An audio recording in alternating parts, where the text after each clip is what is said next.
Señores canciller, tratando de ser optimistas, con estas circunstancias, porque no nos queda otra, el reto que plantea Fundesa es crear las condiciones para reducir la pobreza, identificar los obstáculos y los cuellos de botella y resolverlos.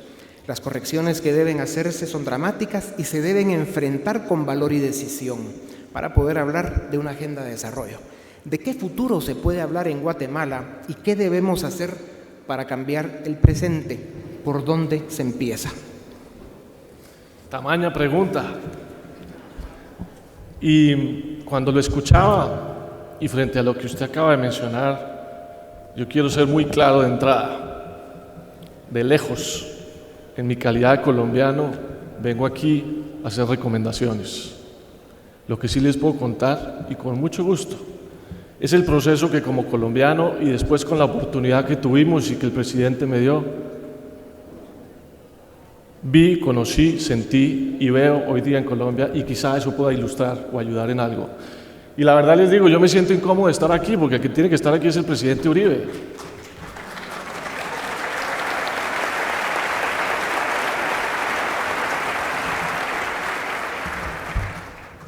Voy a hacer lo posible contarles una historia muy personal y después tratar de ser una especie de observador de lo que vi fue la transformación de Colombia, aún todavía con retos descomunales.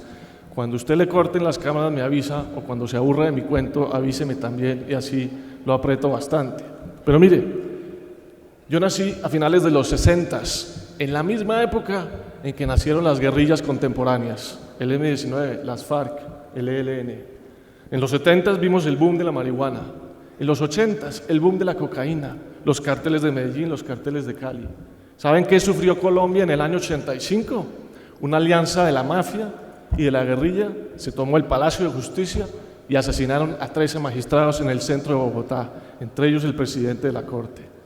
¿Saben qué pasó 4 años después? En las elecciones para la presidencia de 1990, 4 candidatos presidenciales, 4 fueron asesinados, entre ellos el más opcionado. Colombia se debatía por defender la democracia, pero los paramilitares coparon también el territorio ante la ausencia del Estado, la debilidad de las instituciones buscando protegerse.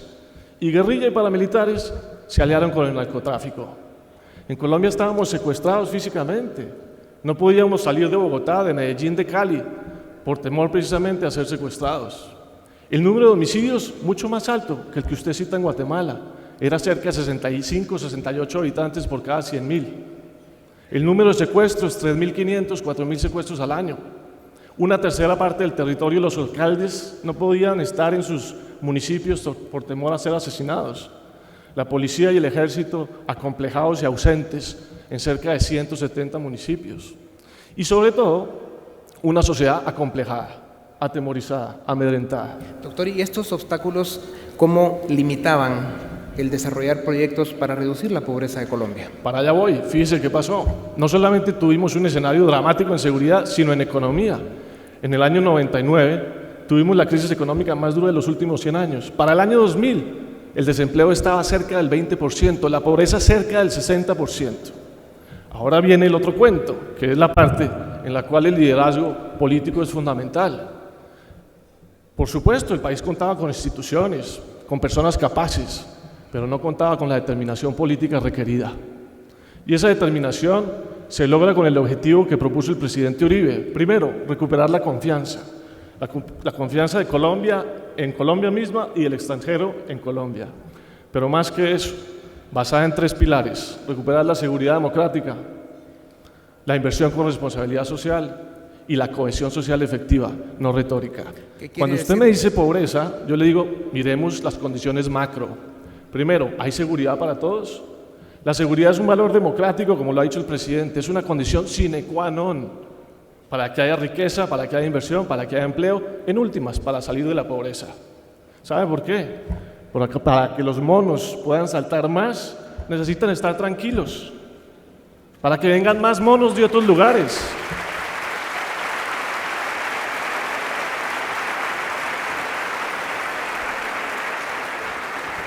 Y en la medida en que los monos colombianos empezaron a sentirse más seguros, volvió la confianza y volvió la inversión, pero no por arte y obra de gracia, por una determinación política, por ejemplo, de solucionar todos los pleitos pendientes del Estado. Colombia tenía en comunicaciones solamente 19 pleitos con multinacionales, todos resueltos por voluntad política. El presidente designó un consejero para atender los problemas con el sector privado. Los ministros teníamos la obligación y él mismo de recibir a los inversionistas, incentivos fiscales concretos a distintos sectores.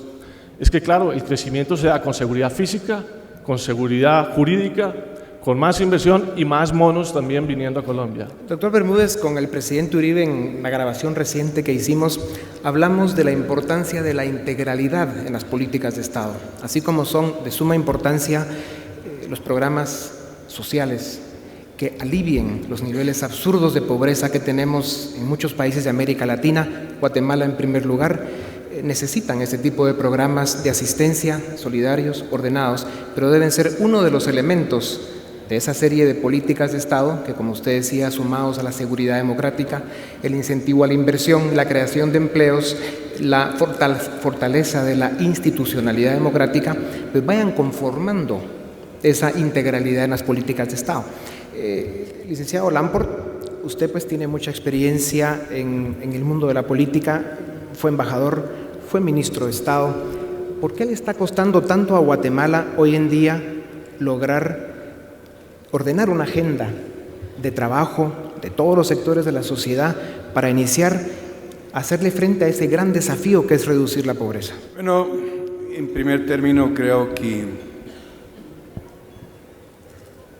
no existe suficiente nivel de conciencia de qué es exactamente el estado de las cosas hoy en día en Guatemala.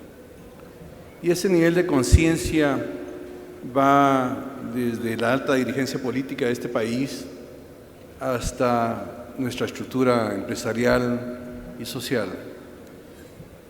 La pregunta es tan sencilla como esta. En un país tan rico como el nuestro, ¿por qué existe pobreza? ¿Existe alguna razón, alguna justificación que lo pueda dar? No, no existe una razón.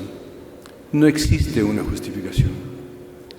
Tal vez uno de los cambios más importantes que debe de venir derivado de, por ejemplo, este esfuerzo de Fundesa y el haber puesto precisamente el guante hacia la sociedad guatemalteca, hacia las estructuras políticas de este país, es: ¿realmente queremos combatir la pobreza? ¿Realmente lo sentimos como una necesidad propia? Hay dos formas de verlo, y de los dos puede ser que tengamos ausencia. Una es una base suficientemente moral, una razón moral para combatir la pobreza, un sentido de dignidad humana. La otra es porque nos conviene a nosotros mismos combatir la pobreza. Y ese raciocinio tenemos que profundizarlo con las externalidades que causa la pobreza y con el devenir de cómo viene el mundo y los aceleradores que hemos visto hoy. ¿Cómo creen ustedes que se plantea nuestro futuro? Si nosotros mismos no nos damos cuenta que es en nuestro propio interés, principalmente, el combatir la pobreza va a seguir existiendo. Ese es el factor principal de cambio. Hemos hablado durante décadas de cómo resolver el tema de pobreza en Guatemala, pero el llevarlo de la palabra a la realidad parece ser que va a ser hasta el momento en donde verdaderamente lo sintamos como una necesidad propia. Gracias, licenciado. Vamos a publicidad y regresamos en un momento para seguir con Libre Encuentro.